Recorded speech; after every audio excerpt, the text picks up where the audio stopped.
Hello बच्चों, कैसे हो आप सब लोग।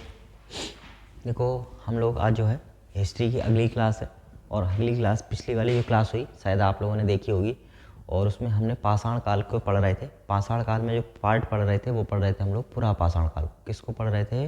पुरा पाषाण काल को पढ़ रहे थे। आज हम जो जानेंगे वो जानेंगे मध्य पाषाण काल को और नव पाषाण काल को। कौन से काल को बेटा? मध्य पाषाण काल को और नव पाषाण काल को जानने की कोशिश करेंगे। तो चलते हैं अपने टॉपिक पर। सबसे पहले बात करते हैं प्राचीन भारत के इतिहास में मध्य पाषाण की। किसकी बेटा? मध्य पाषाण की बात करते हैं, यानी मध्य पाषाण काल जो हुआ उसकी बात हम लोग करने जा रहे हैं। ठीक है, तो मध्य पाषाण की बात करें, एक व्यक्ति थे जिनका नाम था C.L. कार्लाइज। क्या नाम था बेटा? C.L. कार्लाइज। और C.L. कार्लाइज ने जो है 1857 ईस्वी में मध्य पाषाण काल के पाषाण उपकरण को खोज निकाला और हमें पता चला कि भारत में मध्य पाषाण कालीन संस्कृतियां भी विद्यमान थी, या इस समय जो है मध्य पाषाण कालीन संस्कृतियां हुआ करती थी भारत में। बात करते हैं आगे की, किस मध्य पाषाण कालीन संस्कृति में और पुरा पाषाण कालीन संस्कृति में मुख्यतः जो अंतर आया वो क्या आया, इसकी बात करते हैं। तो मुख्यतः जो अंतर आया वो आया औजार को लेकर। किसको लेकर? औजारों को लेकर। औजार मतलब जिससे जो लोग उस समय के लोग उनका उपयोग करते थे, चाहे मांस खाने के लिए, चीरने के लिए, घास काटने के लिए, किसी भी चीज़ के लिए उपयोग करते थे, उनको औजार कहा गया। और उन औजारों में ही मेजर चेंजेस आया, बड़ा परिवर्तन हुआ। और परिवर्तन ये हुआ कि अब जो औजार पहले की तुलना में क्या होने लगे? छोटे होने लगे, यानी साइज में क्या होने लगे? सूक्ष्म होने लगे। और देखो, लगातार टेक्नोलॉजी जैसे बढ़ रही है, तुमने देखा होगा कि लगातार चीज़ें छोटी होती जा रही हैं। जब एक बार पहली बार कंप्यूटर बना तो बहुत बड़े क्षेत्र में आता था, कमरों बराबर जगह लेता था एक छोटा सा कंप्यूटर। ठीक है, वहीं आज के समय में अगर हम इस बात की बात करें तो एक छोटे से लैपटॉप, मोबाइल जैसी चीज़ों में हम लोग उस चीज़ को समाहित कर चुके हैं। ठीक है, और उससे भी ज़्यादा टेक्नोलॉजी बहुत छोटी सी जगह पर आ जाती है। तो परिवर्तन यही हुआ इस समय कि इस समय के जो औजार थे वो क्या होने लगे? साइज में छोटे होने लगे। ठीक है, इसके बाद बात करते हैं, छोटे होने के कारण इनको क्या कहा गया? माइक्रोलिपिक कहा गया। क्या कहा गया बेटा? माइक्रोलिपिक कहा गया, जिसका अर्थ होता है सूक्ष्म पाषाण। क्या अर्थ होता है? सूक्ष्म पाषाण, यानी कि छोटे पाषाण उपकरण इस समय पाए जाने लगे थे। आगे बात करते हैं। अब बात करते हैं इस समय की विशेषताएं क्या रही, यानी मनुष्यों को लेकर क्या विशेषताएं हैं जो इस समय रही। तो सबसे पहले बात करते हैं, हमने देखा पिछली बार जो हमारे यहाँ मनुष्य था वो आखेटक हुआ करता था और साथ ही साथ क्या हुआ करता था? खाद्य संग्राहक, खाने को इकट्ठा करने वाला हुआ करता था। इस समय भी आखेटक वाली जो विशेषता है वो लगातार बनी रही, यानी शिकारी प्रवृत्ति मनुष्य की बनी रही। ठीक है, शिकारी प्रवृत्ति क्या रही? मनुष्य की बनी रही, उसमें परिवर्तन नहीं आया। लेकिन एक परिवर्तन विशेष तौर पर आया, और वो परिवर्तन आया कहीं ना कहीं पशुपालन को लेकर। किसको लेकर बेटा? पशुपालन को लेकर परिवर्तन आया। और अगर पशुपालन की बात करें तो मनुष्य ने अपना सबसे पहला जो पालतू पशु बनाया था वो कुत्ते को बनाया था। किसको बनाया था? कुत्ते को बनाया था। अब बात यह है, कुत्ते को क्यों बनाया गया? तो कुत्ते को इसलिए बनाया गया, कुत्ता बहुत ही ज़्यादा वफादार होता है, ये तो हम सब लोग जानते हैं। लेकिन मुख्य विशेषता ये थी कि कुत्ता उनको शिकार में मदद करता था। क्या करता था? कुत्ता उनको शिकार में मदद किया करता था। ठीक है, तो शिकार में मदद के कारण उन्होंने कुत्ते को पकड़ा और वो अपने आसपास रखते थे, मांस वगैरह खाता रहता था और उन्हीं के साथ में रहने लगा कुत्ता। और शिकार में क्या करने लगा? छोटे छोटे शिकार पकड़ के ला दिया करता था और उसमें मदद करने लगा। ठीक है, तो पशुपालक हो गए। एक बात करते हैं कि अगर बात करते हैं भारत में तो मानव के अस्थि पंजरों की, यानी कि जो हड्डी है, कंकाल है, इसकी अगर हम बात करें तो मानव के अस्थि पंजर जो हैं वो सर्वप्रथम इसी काल में मिलना शुरू होते हैं। कहाँ से मिलना शुरू होते हैं बेटा? इसी काल में, यानी कि इसी समय में मिलना शुरू होते हैं। कौन समय में? मध्य पाषाण काल में। कौन समय बेटा? मध्य पाषाण काल में ये जो है मानव अस्थि पंजर सबसे पहले मिलने की शुरुआत हो जाती है।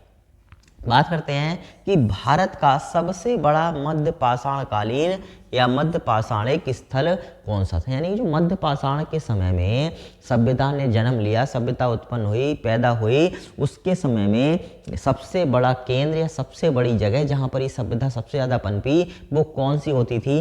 तो मैं बता दूं तुम लोग के लिए, वो जगह थी राजस्थान में। कौन सी जगह थी बेटा? राजस्थान में हुआ करती थी। और राजस्थान में अगर ये बात करी जाए तो ये कोठारी नदी के किनारे हुआ करती थी। पहले की जितनी भी सभ्यताएं कि जितनी सभ्यताएं थी वो सारी की सारी किसके किनारे मिलती हैं बेटा? नदी के किनारे मिलती हैं। क्योंकि मुख्य जो चीज़ वस्तु चाहिए वो मनुष्य को दो चीज़ चाहिए, एक पानी चाहिए और एक खाना चाहिए। तो नदी ऐसी चीज़ है जो मनुष्य को खाना भी प्रदान करती है और पानी भी प्रदान करती है। तो इसलिए मनुष्य ज़्यादातर जो बसा शुरू में प्रारंभ अवस्था में वो कहाँ पर बसा था? नदियों के किनारे बसा। और इसलिए ही मध्य पाषाणकालीन जो स्थल है, सबसे बड़ा स्थल है, वो राजस्थान में है। और नदी की बात करें तो कौन सी नदी में है बेटा? कोठारी नदी के किनारे। कौन सी नदी किनारे है? कोठारी नदी के किनारे है। और जगह की बात करें राजस्थान में तो ये पड़ता है बागौर डिस्ट्रिक्ट में। कहाँ पर पड़ता है बेटा? बागौर डिस्ट्रिक्ट में कोठारी नदी के किनारे मिलता है। यानी यहाँ पर सबसे ज़्यादा जो है प्रभावित क्षेत्र था, या मध्य पाषाणिक में सबसे बड़ा क्षेत्र हुआ करता था। ठीक है, आगे बात करते हैं। इसके बाद यह है कि सबसे बड़ी विशेषता मैंने अभी तुम लोगों को बताई कि कौन सी आई? पशुपालन की आई। किसकी आई? पशुपालन की आई। यानी मानव ने अब क्या कर दिया था? पशुओं को पालना शुरू कर दिया था। और इसका जो प्रथम साक्ष्य मिलता है वो आदमगढ़ से मिलता है। कहाँ मिलता है बेटा? आदमगढ़ से मिलता है। और आदमगढ़ जो है वो होशंगाबाद में है। कहाँ पर? मध्य प्रदेश में। होशंगाबाद के, मध्य प्रदेश के होशंगाबाद में जगह है एक आदमगढ़।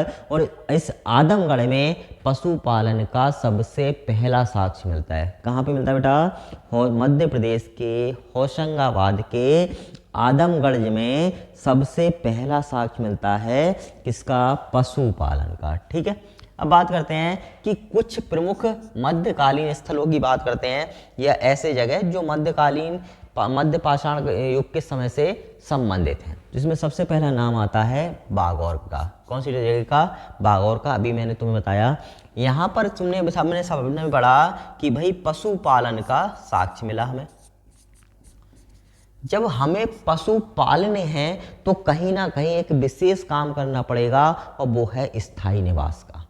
यानी कि हमें जो है अब पशुओं को रखने के लिए स्थायी निवास कराना पड़ेगा। हम राजस्थान की ही बात लेते हैं। अगर हमें साक्ष्य मिला है राजस्थान का, मैं मान के चलते हैं कि आज की तरह घर नहीं थे, फिर किस तरीके से? अभी भी तुम लोग राजस्थान में जाओगे तो इस तरीके से बाड़े होते हैं। क्या होते हैं? बाड़े होते हैं। और इनके चारों तरफ लकड़ियाँ गाड़ दी जाती हैं। क्या कर दी जाती है बेटा? लकड़ियाँ गाड़ दी जाती हैं इस तरीके से। ठीक है, और लकड़ी काट करके इसमें क्या कर दिया जाता है? एक छोटा सा गेट बना दिया जाता है। और सब तरफ से जो रास्ता होता है वो क्लोज कर दिया जाता है, बंद कर दिया जाता है। और सारे जो पशु होते हैं वो इसमें क्या कर दिए जाते हैं? बंद कर दिए जाते हैं। अगर मान के चलो ये जगह हम ना बनाएं तो क्या जितने हमारे पास पशु हैं वो सारे के सारे सुबह तक मिल जाएंगे? नहीं मिलेंगे ना कहीं चले जाएंगे, रात भर में दूसरी जगह चले जाएंगे। तो इसलिए क्या करा? यानी कि पशुओं को पालना पड़ेगा तो उनको एक जगह रोकने के लिए व्यवस्था करनी पड़ेगी। और जब पशुओं को रोकेंगे तो खुद को भी तो रुकना पड़ेगा।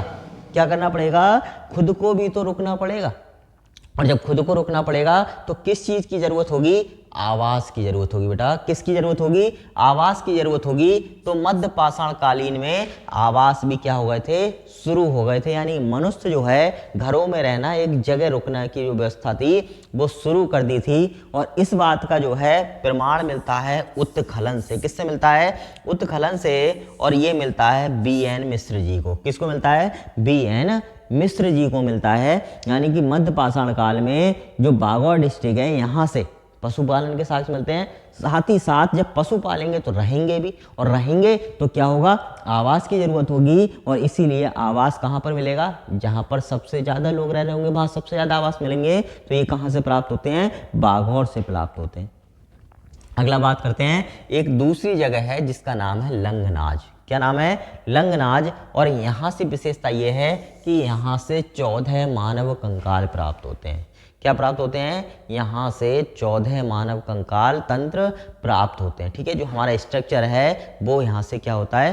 प्राप्त होता है 14 मानव कंकाल तंत्रों का। आगे बात करते हैं, अगली जगह आती है सराय नहर राय। क्या आती है? सराय नहर राय नाम की एक जगह है। और यहाँ से भी मध्य पाषाण काल के क्या मिलते हैं? साक्ष्य हम लोगों को प्राप्त होते हैं, या साक्ष्य मिलते हैं। सबसे पहली बात करें तो यहाँ से स्तंभ गर्त के प्रमाण मिलते हैं। किसके हुए? स्तंभ गर्त के प्रमाण मिलते हैं। यानी कि जो मनुष्य हुआ करते थे वो क्या रहते थे? स्तंभों में रहा करते थे। यानी गड्ढे खोदते थे, और गड्ढे खोद खोदते थे और गड्ढे खोद करके उनमें रहते थे, या कह सकते हैं एक तरीके से गुफाएं बना लिया करते थे और उसमें रहा करते थे। अब बात करते हैं, एक विशेषता मिली है कि कहीं ना कहीं मृतकों का समाधान की विशेषता हर सभ्यता में रही है। आज की बात करते हैं तो आज के समय को लें, हम हिंदू धर्म को लेते हैं तो कहीं ना कहीं जो है ये विशेषता एक विशेष विधि द्वारा अंतिम संस्कार कराया जाता है। इस्लाम धर्म को लें तो वहाँ पे भी व्यवस्था है, यानी कहीं ना कहीं हर धर्म में अंतिम संस्कार की जो विशेषता है वो पाई जाती है। और ऐसी ही विशेषता इस समय के लोगों में पाई जाती थी। और एक विशेषता है जो प्रश्न पत्र में पूछता है कि भाई इस समय मृतकों का जो सिर होता था वो किस दिशा में रखा जाता था। ठीक है, तो हमेशा ध्यान रखोगे बच्चों कि इस समय जो है मृतकों का सिर पश्चिम दिशा में रखा जाता था। कौन सी दिशा में रखा जाता बेटा? पश्चिम दिशा में मृतकों का सिर रखा जाता था। तो पैर किस दिशा में होंगे? सभी लोग कमेंट करके बताओ कि पैर किस दिशा में होंगे। ठीक है, आगे बढ़ते हैं। ठीक है, इस समय में अगर यहां से बात करें हम सराय नाहर राय से, तो एक विशेष प्रमाण मिला है और विशेष प्रमाण यह है कि यहां से युद्ध में हत्या का प्रथम साक्ष्य प्राप्त होता है।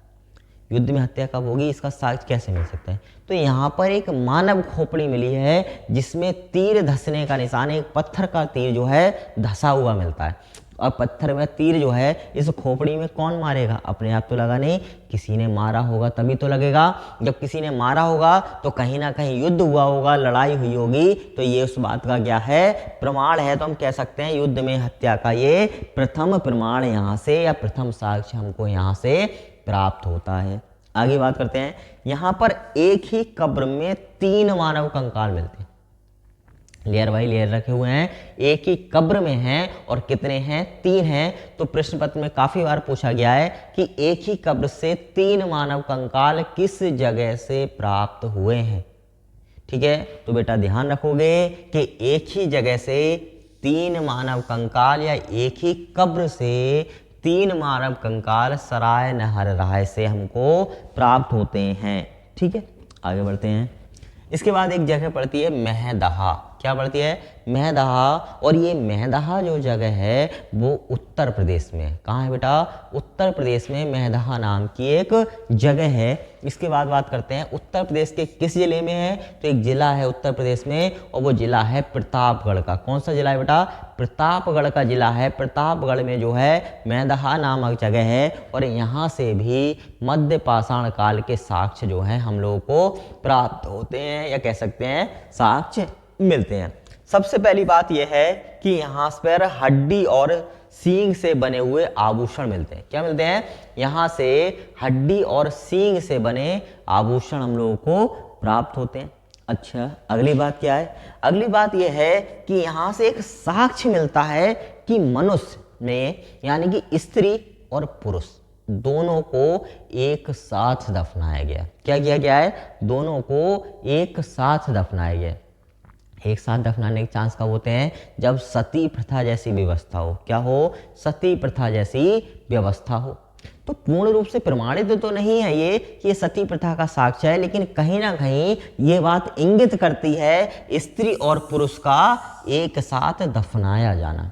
क्या करती है कि अगर स्त्री और पुरुष एक साथ दफनाए जा रहे हैं तो हो सकता है उस समय सती प्रथा या इस तरीके की कोई और प्रथा विद्यमान रही हो। ठीक है, अगली बात करते हैं। आगे बात करते हैं आदमगढ़ की। किसकी बात करते हैं? आदमगढ़ की।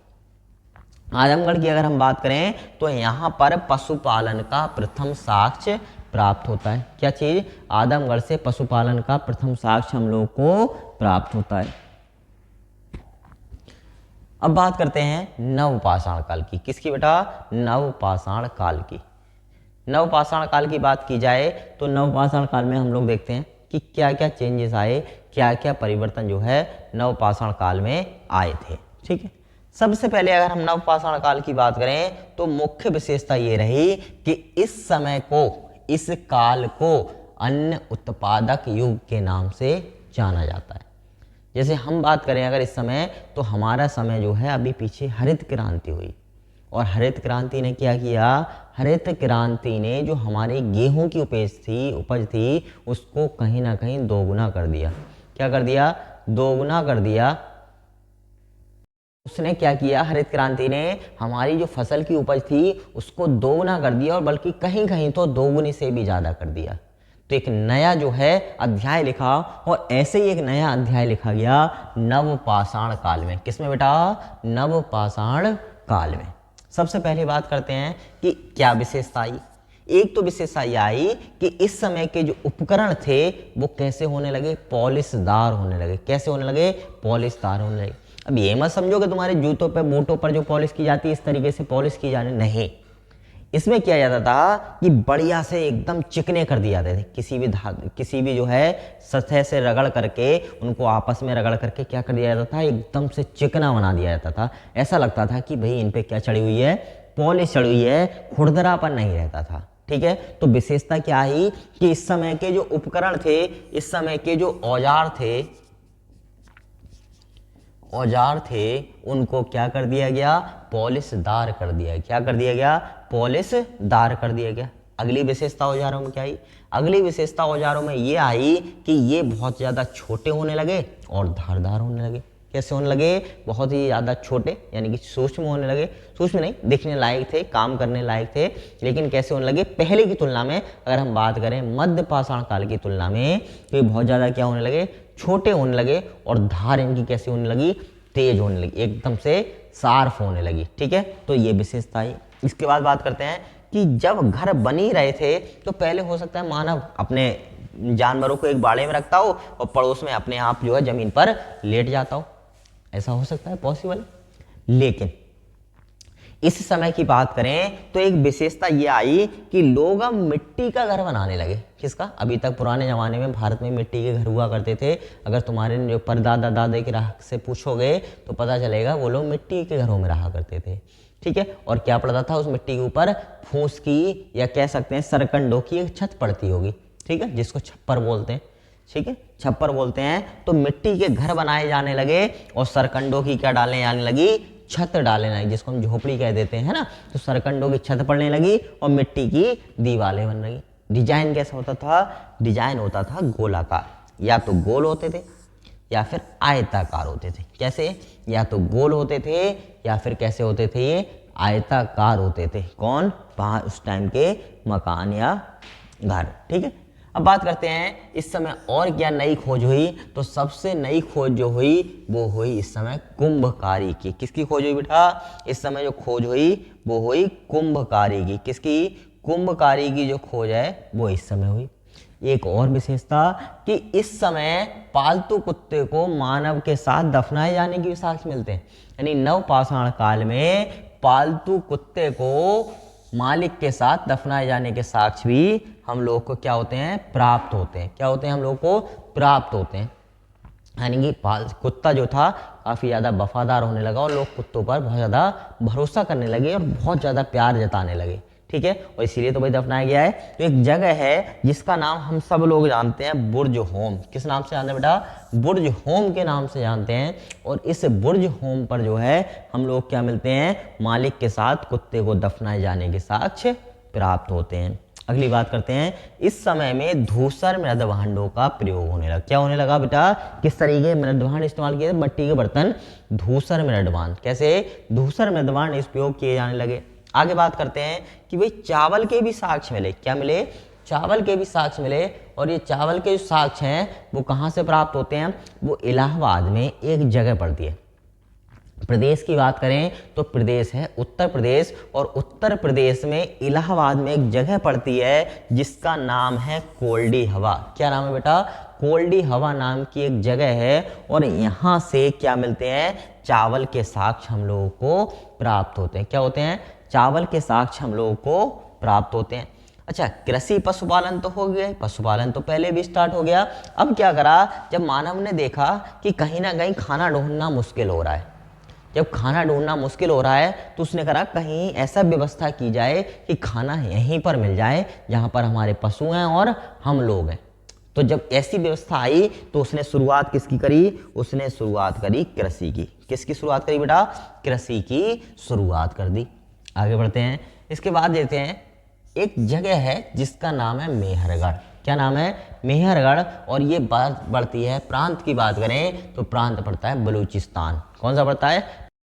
बलूचिस्तान में जो मेहरगढ़ है, यहाँ से सबसे ज़्यादा प्राचीनतम बस्ती के साक्ष्य मिलते हैं। बस्ती मतलब मोहल्ले के साक्ष्य जो हैं हमें कहाँ से प्राप्त होते हैं? बस्ती के साक्ष्य, सबसे पुरानी बस्ती के साक्ष्य मेहरगढ़ से प्राप्त होते हैं। कहाँ से प्राप्त होते हैं बेटा? मेहरगढ़ से प्राप्त होते हैं।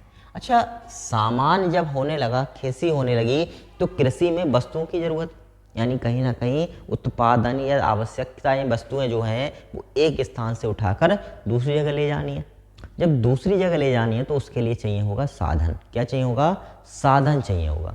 और अगर साधन की बात करें तो साधन तो कुछ होता ही नहीं था। भी साधन कुछ नहीं है तो इस समय कुंभकारी तो हो चुकी थी, चाक तो बन चुका था। तो लोगों ने चाक पर ही क्या बनाया? पहिया बनाया, और उस पहियों को धीरे धीरे लकड़ी का बनाया गया, और उसका उपयोग जो है जानवरों के द्वारा खींचने पर, किसी चीज़ पर रखकर करने लगा। तो हम कह सकते हैं कि पहिए का आविष्कार भी जो हुआ वो किस में हुआ? नवपाषाण काल में। किस में? नवपाषाण काल में पहिए का आविष्कार होने लगा था। इसके बाद बात करते हैं, ये तो मुख्य बातें थी नवपाषाण काल से संबंधित। कुछ प्रमुख स्थान देखते हैं जो नवपाषाण काल से संबंधित हैं। सबसे पहले बात करते हैं मेहरगढ़ की। किसकी? मेहरगढ़ की। पहली बात यह है कि यहाँ से कृषि का प्राचीनतम साक्ष्य प्राप्त होता है। मेहरगढ़ की सबसे मुख्य बात क्या है बेटा? यहाँ से नवपाषाण कालीन स्थल है और यहाँ से कृषि का प्राचीनतम साक्ष्य हमको प्राप्त होता है। इसके बाद बात करते हैं कि यहाँ से ही हम लोग को गेहूं की 3 और जौ की 2 किस्में वैरायटी मिलती हैं। देखो बताओ, उस समय के लोग कितने होशियार हो चुके थे। गेहूं तक की 3 वैरायटियां मिल गई और जौ की 2 वैरायटियां मिली हैं, यानी किस्में मिली हैं। तो ये भी ध्यान रखोगे, गेहूं की 3 किस्में और जौ की 2 किस्में हम लोग को कहाँ से प्राप्त होंगी? मेहरगढ़ से प्राप्त होंगी। इसके बाद बात करते हैं स्थायी निवास या स्थायी जीवन के जो प्रमाण हैं वो भी हमको कहाँ से प्राप्त होते हैं? मेहरगढ़ से प्राप्त होते हैं, क्योंकि मैंने बताया कि सबसे प्राचीनतम बस्ती कहाँ से मिली? मेहरगढ़ से मिलती है। आगे बढ़ते हैं। इसके बाद अगली जगह पड़ती है बुर्ज होम। क्या पड़ती है? बुर्ज होम। तो यहाँ से गर्तावास के प्रमाण मिलते हैं। गर्तावास मतलब गर्त में रहना, गड्ढे में रहना। किसमें? गर्त का मतलब होता है गड्ढे में रहना, नीचे रहना, जमीनी स्तर पर। तो लोग क्या करते थे? ये गर्तावास के साक्ष्य मिलते हैं कहाँ से? बुर्ज होम से। और ये कहाँ पर है? कश्मीर में है, ठंडे प्रदेश हैं। तो लोग गड्ढा खोद के अंदर रह लेते थे। क्या करते थे? गड्ढा खोद कर अंदर रहते थे, और उसी को कहा गया है गर्तावास। क्या कहा गया है? गर्तावास कहा गया। दूसरी बात करें तो यहाँ से पालतू कुत्ते को मालिक के साथ दफनाए जाने का भी साक्ष्य मिला है। कहाँ से? बुर्ज होम से। अगले की बात करते हैं तो अगला जो जगह है, स्थल है, वो है कोल्डी हवा। कौन सी है? कोल्डी हवा। बात करते हैं कोल्डी हवा किस जगह पर है? तो ये भारत में उत्तर प्रदेश में स्थित है। इसके बाद बात करते हैं कोल्डी हवा की प्रमुख बात, तो यहाँ से धान की खेती का प्राचीनतम प्रमाण प्राप्त होता है। यानी कोल्डी हवा से धान की खेती का सबसे पुराना साक्ष्य हमको प्राप्त होता है। अगली चीज है चौपानी मांडो। क्या है? चौपानी मांडो। चौपानी मांडो की बात करें तो यहाँ पर विश्व के सबसे प्राचीनतम मृदभांडों के साक्ष्य प्राप्त होते हैं।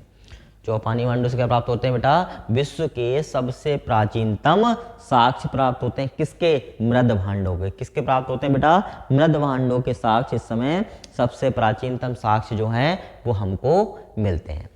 तो अब तक हमने क्या पढ़ा? हमने पुरापाषाण काल को पढ़ा। किसका पढ़ा? पुरापाषाण काल को पढ़ा, मध्य पाषाण काल को पढ़ा, और किसको पढ़ा? नवपाषाण काल को पढ़ा। तो अब हम कह सकते हैं कि हमारा जो भी पाषाण काल से संबंधित था वो हम इस वीडियो तक पढ़ चुके हैं। अब नई शुरुआत होगी, और तब तक के लिए, नई शुरुआत के लिए तुम लोग जो है चैनल पर बने रहो, चैनल को सब्सक्राइब कर लो और वीडियोस को लाइक करो, अपने दोस्तों को शेयर कर दो।